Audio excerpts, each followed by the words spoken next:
DC Munshiganj মহোদয়কে ডেকেছি, আমি এখন নারায়ণগঞ্জে যাবো, ওনার সাথে কথা বলবো। কারণ এটা যদি বৈধ হতো তাহলে আমাকে দেখে সবগুলো পালাতো না। তো ছবি তুলে রেখেছি, যারা এই কাজে নিয়োজিত, একটা বোধ দেখলাম মনে হয়তো ওইটাই মাদার ইয়ে, তার বিরুদ্ধে আমরা অ্যাকশন নেব। এত কিছু বলার পরে কেউ শুনছে না, তাদের বিরুদ্ধে অ্যাকশন নেওয়া হবে। অবৈধভাবে যারা বালু তুলছে, বালু মহল আছে যারা ডেপুটি কমিশনার সাহেবরা দিয়ে থাকেন, সেটারও একটা প্রসেস আছে। এইভাবে যদি বালু তুলতে থাকে নদী থেকে, তাহলে কোথাও গর্ত হবে এক জায়গায়, কোথাও চর পড়বে, এটা তো আমরা হতে দেই না। তো সেটা দেখছি, এই মাধ্যমে দেখে আসছি।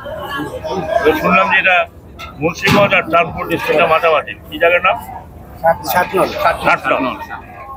ষাটনল এই মাত্র দেখে আসছি।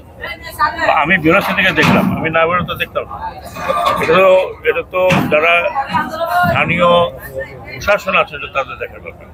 আমরা আশা করবো যে এই ধরনের যেন না হয়। আমি গিয়ে আবার সবাইকে চিন্তিত করবো।